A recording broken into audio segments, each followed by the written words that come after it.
There is an invisible, silent sin that is dragging Christians directly to hell. And the scariest part is, they think they are right. Now, pay attention to this testimony. Rebecca, you saw familiar people in hell. People from your church, can you tell us how that was? My name is Rebecca Montera. I have always been a Christian, for as long as I can remember. I read my Bible, said my prayers every day, attended services, helped at church. In short, I lived what many would call a proper life with God. For that reason, it never crossed my mind that hell could be a possible destination for someone like me. But everything changed the day I died. I had what they call an NDE, a near-death experience which turned my life upside down. It was at that moment that Jesus showed me something that left me terrified. There are Christians, many of them like me, who are being condemned right now for a sin that almost no one takes seriously. No one takes seriously. A sin we tend to sweep under the rug. Until then, I thought hell was only for murderers, cruel people, or those who openly rejected God. But what I saw, my God, was like a shock to the soul. My ideas about salvation and judgment were completely shattered. It all happened on January 15th, 2019. It was a cold Tuesday, the kind where you just want to get home quickly. I was rushing to get medicine at the pharmacy before heading home. The day had been heavy. My boss had scolded me, which I thought was very unfair, and it kept hammering in my head. I entered the pharmacy somewhat annoyed, you know. Those little things that wear you down inside. The line was huge, and I started to get even more impatient. After about 10 minutes standing there, I felt a strong dizziness. The light seemed brighter than usual, and the floor started to spin. I tried to lean on a shelf, but my legs just gave way. The last thing I heard was someone shouting, "Oh, she's falling," and then everything went dark. What came next changed my entire life. I found myself surrounded by total darkness. But it wasn't the darkness of closing your eyes. It was an absolute void. A darkness so dense it seemed to have weight. I no longer felt my body. I just existed, was conscious, but without form, without flesh. And time there made no sense. In the distance, a small point of light appeared, very small at first, but it grew. Or maybe I was moving towards it. That light was unlike anything I had ever seen. White, alive, pulsating, and at the same time, warm. As I got closer, I began to feel a deep peace, as if all the weight of life was dissolving. It was then that I saw a figure within the light. I couldn't see the details, but I knew exactly who it was. That presence carried immense love, but also an authority that made me tremble. It was Jesus. He spoke with firmness, but with kindness. "Rebecca, I need to show you something very important. Something you and many others have refused to see." Before I could say anything, everything around me changed suddenly. The light disappeared, and I found myself in front of a place I will never be able to fully describe. It was like standing at the edge of an abyss, a scene of pure horror. The ground was black, cracked, as if it had been burned for centuries. Giant flames came out of these cracks, and the sky, my God. The sky was dark, scarred by red streaks like deep cuts crossing the night. Occasionally, lightning would cut through the sky, briefly illuminating that scene of pure horror. That's how I managed to see better, and I regretted seeing it. The air there was suffocating. It smelled of sulfur, of burning, and each breath was like swallowing fire. Everything burned inside, as if my lungs were on fire too. But what really froze me with fear were the people, many, countless, were engulfed in flames. But the scariest part is that these flames did not destroy. It was as if they burned eternally, without end, without relief. And the screams, my God, the screams, my God. Echoed from all sides, a sound that had no trace of hope, only pain, raw, lonely, inhuman pain. Before continuing, just a request. Subscribe to the channel. It helps us a lot to continue. Some still reached their arms upwards as if seeking a way out. Others, completely defeated, seemed to have surrendered to despair. I stood there, paralyzed, trying to understand until I recognized some faces. And that's when my heart sank. I knew those people. I had prayed with them, sung beside them, hugged them at Sunday services. I saw the sister who led the women's Bible study. I saw the brother who always sang the choir with a smile on his face. I even saw an old pastor who had baptized me years ago. I couldn't accept it, ma'am. Why? They are Christians. They believed in you. Served your name, I screamed in thought, shocked. Jesus replied with a serene but firm tone. They lived in pride. Spoke of me, but never let me truly touch their hearts. Prayed with their lips, but not with their soul. Judged others, thinking they were better, as if they were already saved by their own merit. As he spoke, I began to see scenes from these people's lives, not what they showed to others, but what was inside, what no one saw, what only God knows. The woman from the Bible group, for example, secretly felt superior to the other sisters, thought that because she understood more of the Bible, she deserved more of heaven. The young man from the choir harbored deep resentments against some brothers, and even singing about forgiveness, never allowed himself to truly forgive. And the pastor, that pastor spoke of humility from the pulpit, but deep down thought he was above his own congregation. Then, Jesus said something that never left my mind. Pride is the deadliest sin. It was what caused Lucifer's fall, and to this day it continues to drag many who say they walk with me. He took me to a lady who screamed amidst the flames. Her face seemed to plead for mercy. She went to church for 40 years, Jesus explained, knew many verses by heart, but never allowed my word to transform her heart. Judged those who did not live the way she thought was right. Forgot that without my grace she was like any other sinner. That woman still tried to pray as if asking for a new chance, but they were no longer secure prayers, full of beautiful verses. They were desperate pleas, laden with belated repentance.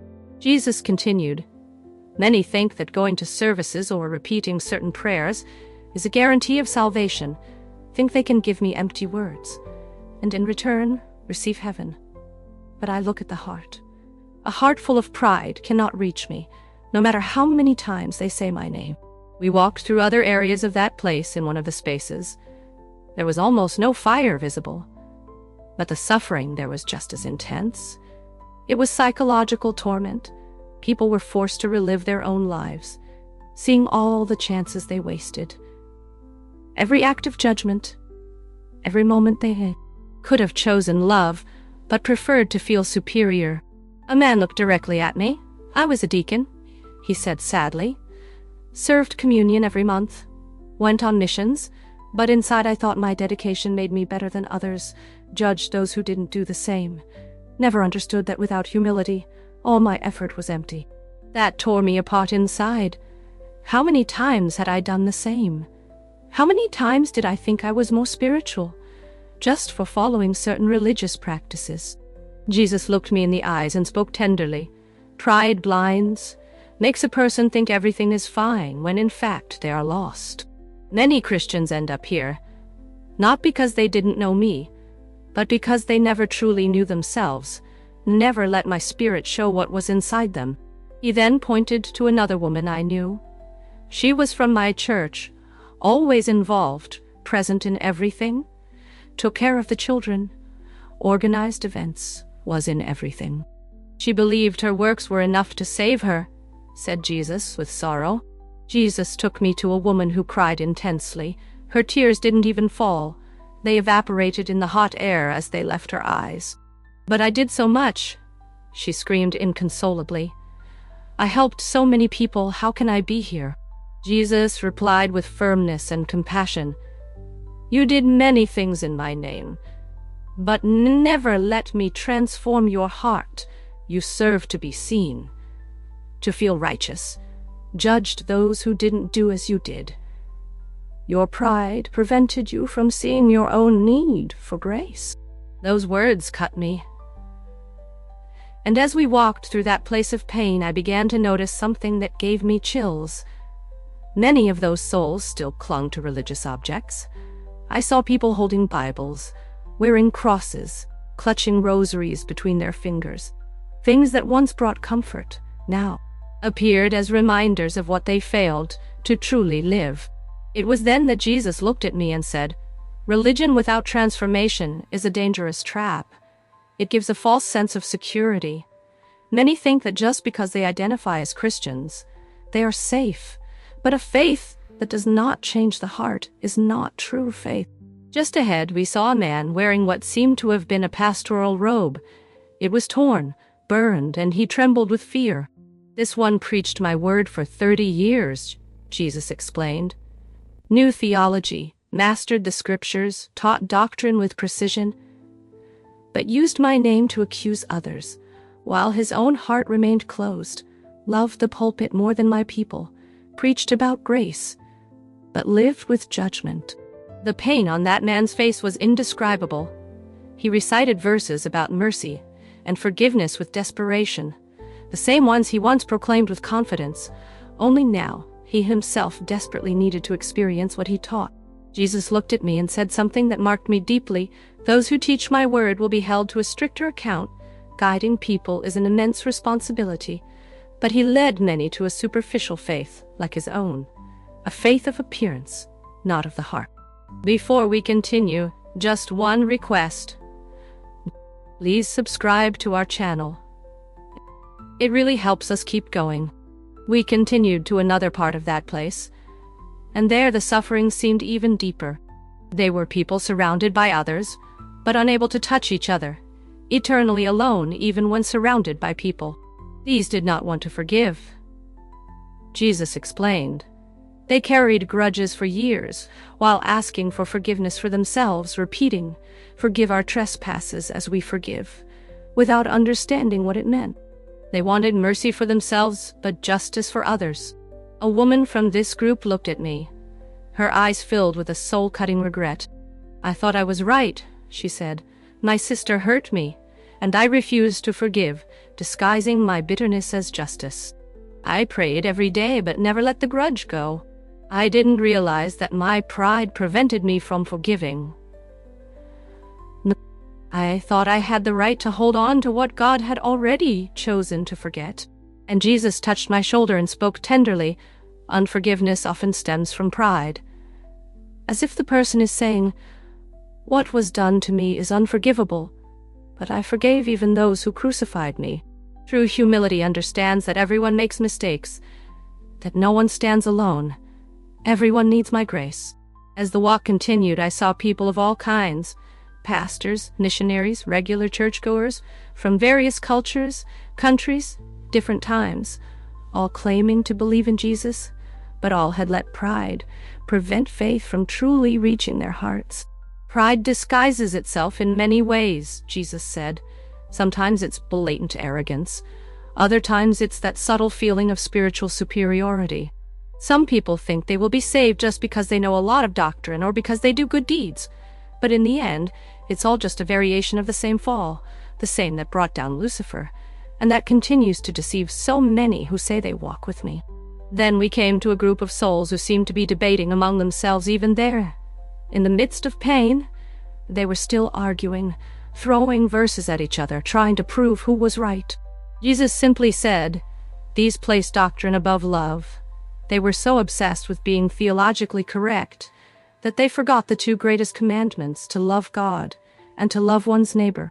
They used my word as a sword to divide, not as a bridge to save.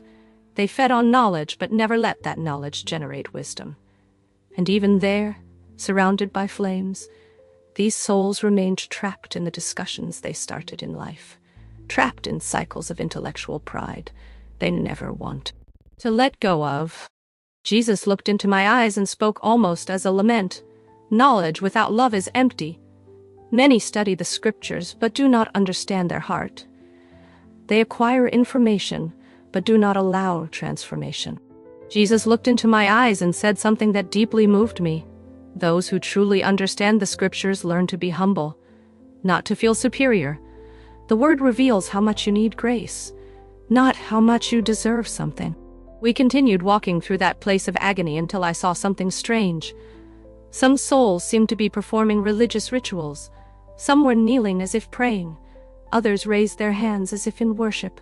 Some murmured verses or memorized prayers. Jesus explained these people confused religion with relationship. They believed that repeating certain prayers, attending specific services, following specific rituals was what guaranteed my favor. But what I seek is mercy, not sacrifice. What matters to me is the heart, not external performance. I saw the despair stamped on the faces of those souls. It was as if, only at that moment, they realized that everything they believed they were doing to save themselves was nothing but self-deception. Their practices became part of the torment. Jesus continued with a serious tone. Religious performance is often just a mask for pride. It gives the feeling of self-righteousness while the heart remains untouched. Many cling to rituals because they can control them, unlike true transformation, which requires surrender, brokenness, vulnerability. And it was then that something inside me began to shake. I saw so many pastors, worship leaders, Bible school teachers, people like me reading the Bible, praying, attending church, all there in that place. And I wondered, with a heavy heart, if they are here, what guarantees that I wouldn't end up the same way? Was I so different from them? Jesus perceived my fear and spoke sweetly. You are beginning to understand. This fear you are feeling, this awareness of your fragility, is the beginning of wisdom. Many only realize this when it is too late. He took me to a quieter area, away from the flames and screams, although the suffering still lingered in the air. See, he said, pride is dangerous because it is invisible even to those who carry it. The person thinks they are humble. They compare themselves to others and see themselves as better. They thank for not being like those sinners, but never recognize their own misery, and therefore never truly ask for grace. Then I saw a well-dressed man with a respectable appearance, clearly someone religious. He prayed, and his words chilled me. God, thank you for not being like the adulterers, the corrupt, the immoral. I go to church, give my tithe, serve in ministries.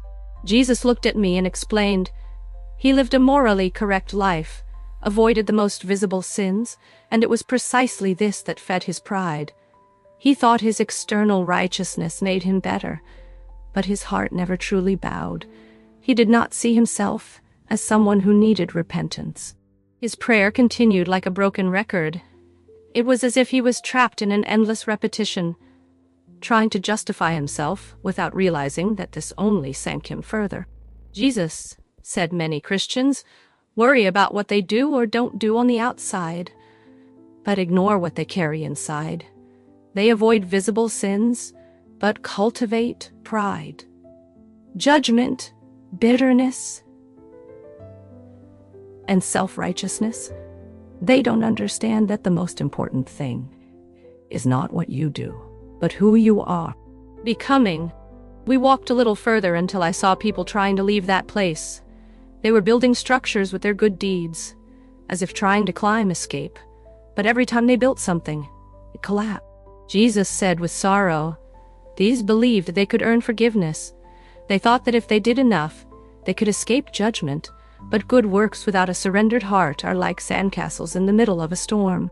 Even there, consumed by suffering, many still tried in vain to save themselves by their own strength, piling up memories of good deeds, as if trying to build a way back. But everything crumbled before the judge. Jesus observed this with sadness and said, they still haven't understood that salvation is not something to be earned. It is a gift that can only be received with humility. But pride closes the heart, even to the gift that could have saved. As we walked, this truth became increasingly clear. I heard repeated phrases in the air, spoken by many of these souls. Lord, Lord, did we not prophesy in your name? Did we not cast out demons? Did we not perform miracles? Jesus sighed deeply and told me with sorrow the words of Matthew chapter 7, are fulfilled here every day. Many called me Lord with their lips, but never let me be Lord of their hearts. But never let me be Lord of their hearts. They wanted the blessings, but did not want my authority. They desired salvation, but rejected transformation. That hit me like a blow to the chest. How many people, including myself, had lived exactly like this, going to church, participating in religious activities, thinking that was enough, while inside, nothing changed. Perceiving my thoughts, Jesus took me to another area. There the souls seemed a little more aware of what was happening. They were not just suffering, they were understanding, with painful clarity, the reason they were there. These knew the truth, but did not live by it, Jesus explained. They knew about humility, love, forgiveness, even taught it to others, but never let these truths enter their own hearts. Knowledge increased judgment, because to whom much is given, much will be required. A woman looked at me with eyes full of anguish and regret. I knew what was right, she said. I taught about pride, warned about the danger of self-righteousness, but never saw myself in the same mistakes I pointed out in others. I was blind to myself. Please, don't make the same mistake. Look inside. Now, while there is still time. Those words chilled me. How many times had I judged someone for attitudes I myself had already practiced? How many times did I see the speck in another's eye, ignoring the plank in my own? Jesus then took me to a quieter place. It was still possible to see the consequences of pride, but now from a distance, as if he wanted to give me a moment to reflect.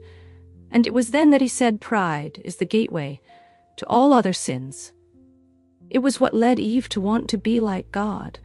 It was pride that what made Cain kill his brother. It was pride that raised the Tower of Babel.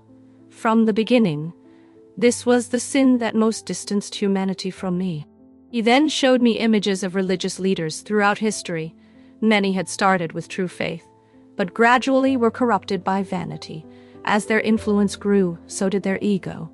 They began to distort truths, manipulate people, love power more than presence.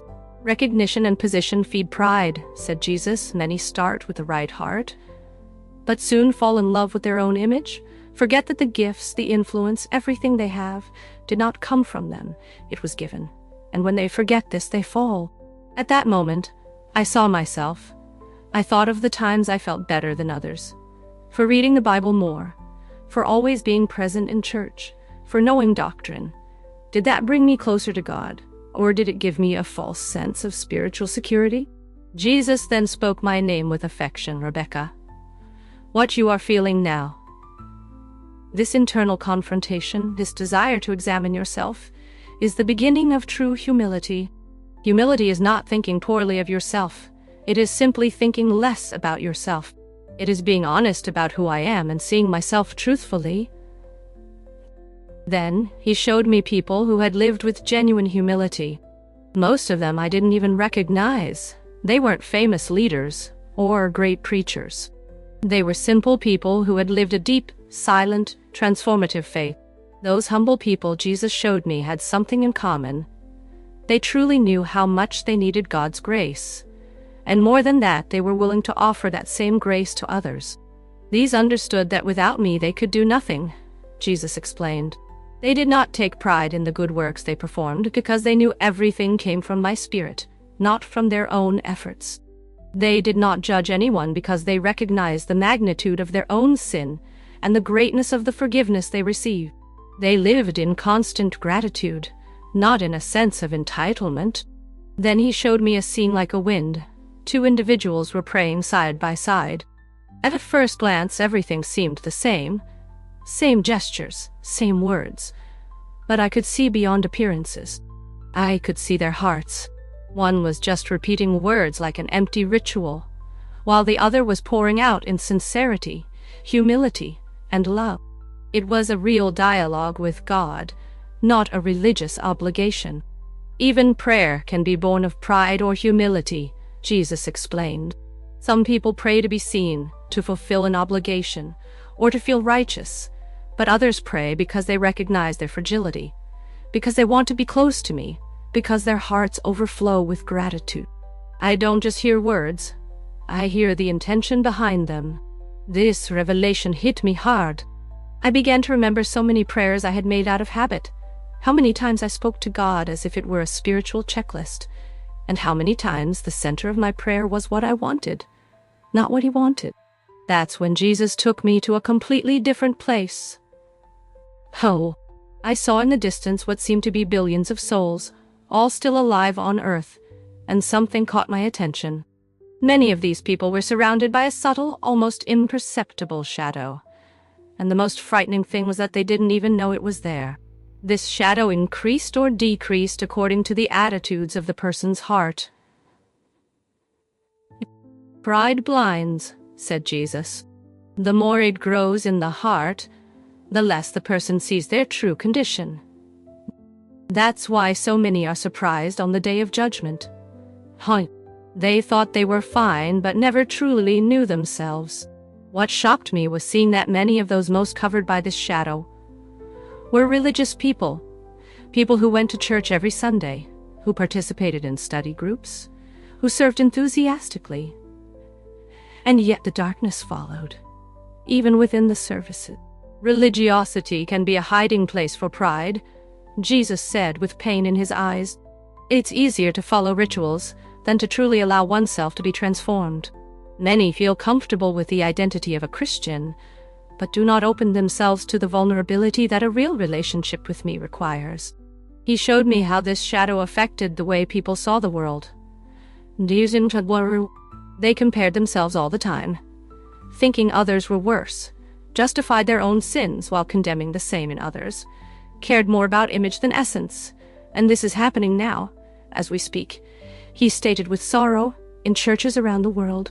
Every hour Christians are dying in this state of spiritual blindness caused by pride. They think they are saved because of their positions in the church, their Bible studies, their good behavior. But upon crossing into eternity, they discover too late that they never truly knew me. That phrase shattered me inside. Every hour, how many people were crossing the gates of death confident and encountering a truth they never imagined. I swallowed hard, looked at Jesus and asked with a trembling voice, "Lord, why are you showing me all this?" He looked at me with tenderness and replied, "Because you also have this blindness, but unlike many, you are receiving this chance to see now, before it's too late. Not everyone receives this grace." He then took me before something that looked like a mirror, but it didn't just reflect physical appearance. It was like a reflection of the soul. What I saw shocked me. Beneath my religious routine, my prayers and Bible readings hid a heart full of judgment, a heart that thought it was better than others, a proud heart.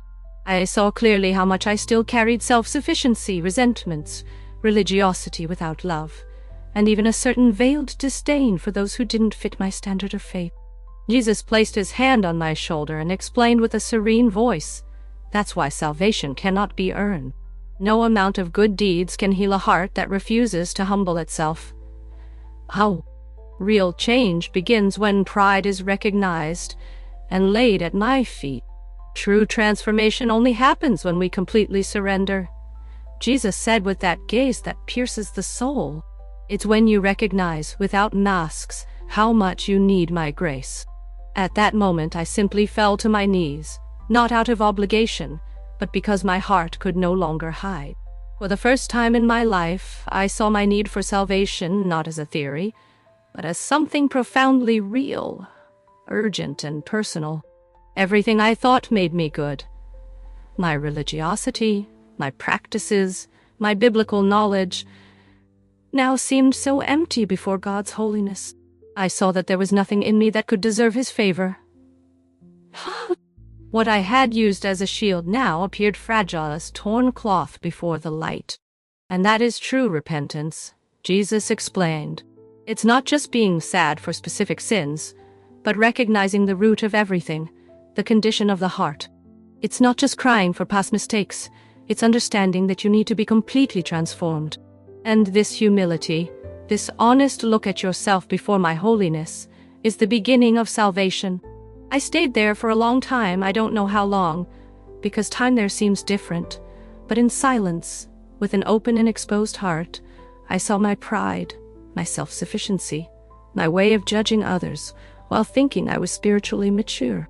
I realized how I used faith as a disguise, maintaining a beautiful image while inside I was still full of vanities and comparisons. Many people ask for forgiveness, but without truly repenting, Jesus said with sadness. They say the right words, but without letting repentance transform the heart. They want the comfort of forgiveness, but without the discomfort of looking in the mirror of the soul. But something began to change. As I recognized my dependence on grace, I felt as if a weight was being lifted from me, that burden of wanting to prove my worth, of living in fear of making mistakes, of trying to deserve. All of that began to fall away. This is the paradox of my kingdom, he said. Whoever humbles themselves is lifted up. Whoever recognizes their spiritual poverty receives my wealth. Whoever understands their weakness finds my strength. Jesus held me up and led me to a new place, and when I say it was different, it's because there are not enough words to describe it. It was an environment of indescribable peace. The colors were vibrant in a way we don't see here. The light seemed to have a life of its own. Even the air seemed full of joy. It was as if everything there was in perfect harmony. This is what awaits those who choose to live in true humility, he explained to me. Not those who just say they believe, but those who allow faith to transform every part of their being. Not those who live by rituals, but those who cultivate intimacy with me. I looked around and saw people of all languages, nations, cultures, and the most beautiful thing was that what united them was not doctrine or religious appearance. It was true love, love for God and for others. There, no one pretended, no one wore masks. Everything was simple and profoundly authentic. These here understood the real meaning of faith, Jesus told me. Not us. They realized that salvation is not just escaping hell or entering heaven, it's walking with me again. It's letting my spirit transform the heart every day. It's living to love, not to impress. And what touched me the most was seeing how these people were not concerned with their own goodness. Unlike what I saw in the souls trapped by pride, here no one talked about themselves. They were completely focused on Christ. Good works flowed naturally, but not out of obligation, but as a result of deep love. True humility is not diminishing oneself, Jesus said, observing my reaction. It's simply stopping putting yourself at the center. It's forgetting about yourself, because you are so amazed by me, that there's no room to keep measuring yourself, comparing yourself, promoting yourself.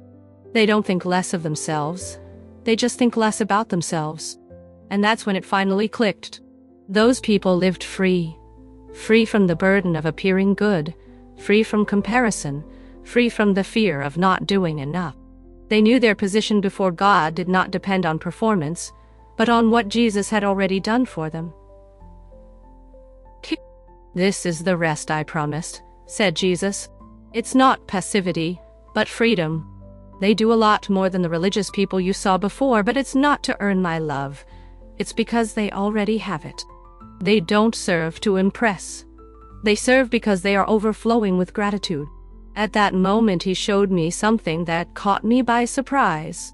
It was an image of what I myself could become if I allowed the Holy Spirit to transform every area of my life, day by day. The version of me that Jesus showed me was different from anything I had imagined. A light woman, full of real joy. She didn't worry about what others thought, didn't seek applause, nor wanted to impress anyone. She truly loved people, not out of obligation, but because her heart was full of love. She read the Bible not to collect verses, but to know God's heart. She served not to be noticed, but because she was too grateful to stand still. Jesus then told me this transformation doesn't happen overnight. It's a process. It takes time, requires daily surrender, letting go of pride, and choosing humility. Many times it will hurt, because I will have to remove what keeps you blind. And he showed me how this could happen.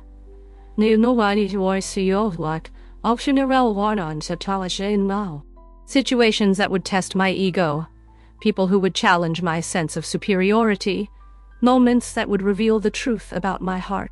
But it wasn't a threat, it was hope. It was proof that he loves me so much that he doesn't want to leave me trapped in that proud version of myself. Many ask for blessings but reject transformation, he said. They want comfort, but not character. They ask for an easy life, but don't understand that the greatest blessing is to become like me, even if it involves breaking some internal structures. Shortly before returning, Jesus took me again to the edge of the abyss. That contrast with the heaven I had seen was still frightening, and it was there before the two realities that he said something I will never forget. Every person needs to make this choice, not just once in an appeal or a service, but every day, with every attitude, every thought. You decide whether you will humble yourself, recognize your need for grace, and let the Spirit transform you, or if you will continue relying on your own effort, appearances, and go on without change. Rebecca, what you saw is not symbolic, it's real. Every hour Christians enter eternity. Some arrive with humble hearts, ready. Others realize too late that they were relying on religion, not on me. It's not abstract theology, it's the most urgent reality that exists. I felt the weight of this as a warning, not as condemnation, but as a love that shouts, "Wake up." At that moment I understood that I had lived a dangerous lie. I thought my good deeds and my church attendance were enough, but my heart was hardened, proud, blind, and the most serious thing was that I didn't even know it. Jesus approached and spoke with firmness and tenderness. Remember what you saw, not to live in fear, but to live with wisdom, not to judge others, but to examine yourself, not to rely on your righteousness, but to rely entirely on mine. And with those words, everything began to disappear. The light, the heaven, the hell, the presence of Jesus. Everything faded away, and I began to return to consciousness. When I opened my eyes, I was in a hospital bed, surrounded by machines and worried faces. According to the doctors, I had suffered a severe cardiac event, a mix of extreme stress and dehydration. My heart had stopped for almost 3 minutes. They said what I experienced could have been a hallucination caused by the lack of oxygen to the brain. But let me tell you, with all the certainty of my being, what I experienced was more real than anything in this physical world. The next day, I was discharged with medical recommendations. But honestly, what happened to my body was the least of it. What really matters is what happened to my soul. Gosh, I'm not sharing all this to scare anyone. I'm telling it because I believe with every fiber of my being that what Jesus showed me is happening now. Sincere people, Christians with a respectable appearance, are dying trusting in their own religion and discovering too late that they never truly knew Jesus. My life has never been the same. I still go to church, still read the Bible, still pray. But now these things are no longer a checklist to make me feel good enough. They are living expressions of a relationship with the God who saved me by grace through faith and is transforming me day by day. Today I examine my heart more often, ask God to reveal where pride still hides. I stopped comparing myself to others to find comfort in the idea that I am better than them. Now my standard is Christ, and the more I look at him, the more I realize how much I still need grace. If you have read this far, please don't treat this as just another exciting near-death account. Stop, think, examine your soul sincerely. Have you been relying on your religious practices to guarantee salvation? Oh, are you comparing yourself to others and thinking you are righteous? Are you satisfied with a pious appearance, but your heart remains hardened? The most dangerous sin is not the one that shocks human eyes the most. The deadliest is the one that convinces you that you are righteous when you are not, that you are humble when you are actually full of yourself, that you know Jesus when you only know his name. And this sin is dragging Christians to hell every day. NDE? What a frightening and transformative testimony. The Bible warns us in Proverbs, chapter 16, verse 18. Pride comes before destruction, a haughty spirit before a fall. Thank you, Rebecca, for sharing such a profound and courageous experience with us.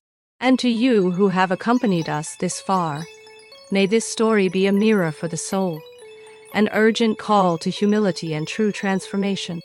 May God bless your life, and may the Holy Spirit reveal every hidden root that still needs to be broken within us. See you in the next video.